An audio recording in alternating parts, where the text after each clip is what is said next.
Bright root YouTube চ্যানেলে তোমাদের স্বাগত। আজকে ভিডিওতে West Bengal state university 6th semester pol science supplementary এক্সামের সম্ভাব্য প্রশ্নগুলি দেখে নাও। এই কোশ্চেনের আনসার যদি তোমাদের পিডিএফ আকারে প্রয়োজন হয় তাহলে তোমরা আমাদের হোয়াটসঅ্যাপ নাম্বার 7501182206 এই নাম্বারে হোয়াটসঅ্যাপ করে কোশ্চেনের অ্যান্সারগুলি কালেক্ট করতে পারো। দেখো 2 মার্কসের জন্য যে কোশ্চেনগুলি পড়বে, জননীতির উদ্দেশ্য আলোচনা করো, নীতি প্রণয়নকে প্রভাবিত করে এমন দুটি সামাজিক আন্দোলনের নাম লেখো, নীতি প্রণয়নের 4টি মডেলের নাম লেখো, মুক্ত বাজার কি, আদেশমূলক অর্থনীতি কাকে বলে, কেন্দ্রীভূত পরিকল্পিত উন্নয়ন বলতে কি বোঝায়, রাজনৈতিক অর্থনীতি কি, যুক্তিবাদী পছন্দ দৃষ্টিভঙ্গির উদ্দেশ্য লেখো, ক্রমবর্ধমানতা কি, জননীতির সংজ্ঞা দাও।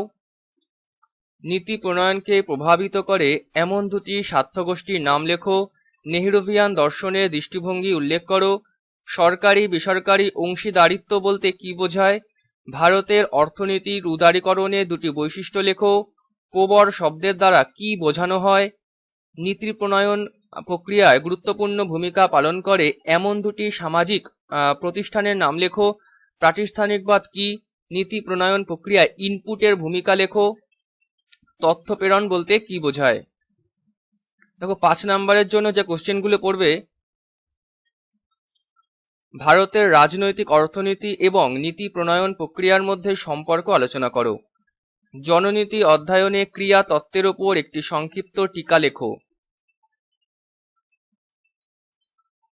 নীতি নির্মাণে ক্রমবর্ধমানতা মডেলটি আলোচনা করো, নীতি প্রণয়নে স্বার্থগোষ্ঠীর ভূমিকা আলোচনা করো। স্টার দেওয়াগুলো অবশ্যই খুব ভালো করে পড়বে। নীতি প্রণয়নে গোষ্ঠী তত্ত্বের ওপর একটি টিকা লেখো, ভারতে নীতি নির্ধারণের ওপর প্রভাব সৃষ্টিকারী সামাজিক আন্দোলনগুলির ওপর একটি সংক্ষিপ্ত টিকা লেখো, ভারতের অর্থনৈতিক উদারীকরণ নীতির বিশ্লেষণ করো। জননীতি অধ্যয়নে প্রবর তত্ত্বের ওপর একটি টিকা লেখো, জননীতি অধ্যয়নে যুক্তিবাদী পছন্দের তত্ত্বের ওপর আলোচনা করো। নয়া উদারবাদী রাষ্ট্রের নীতি প্রণয়নকে কিভাবে প্রভাবিত করে, ইম্পর্টেন্ট কোশ্চেন। নীতি প্রণয়নে গোষ্ঠী তত্ত্বের ওপর একটি সংক্ষিপ্ত টিকা লেখো। দেখো 10 নম্বরের প্রথম প্রশ্ন, জননীতির বৈশিষ্ট্যসমূহ আলোচনা করো। জননীতি বলতে কি বোঝায়, জনপ্রশাসনে এর প্রাসঙ্গিকতা আলোচনা করো। 1990 সাল থেকে ভারতের জননীতি প্রক্রিয়ার সমালোচনামূলক বিশ্লেষণ করো। ভারতের জননীতির গঠন ও বাস্তবায়ন সম্পর্কে ইম্পর্টেন্ট কোশ্চেন কিন্তু এটা। নীতি প্রণয়নে স্বার্থগোষ্ঠীর ভূমিকা আলোচনা করো। ব্যবস্থাপনা তত্ত্বের ওপর একটি প্রবন্ধ আলোচনা করো। জননীতি অধ্যয়নে প্রাতিষ্ঠানিক দৃষ্টিভঙ্গি আলোচনা করো, ভীষণ ইম্পর্টেন্ট।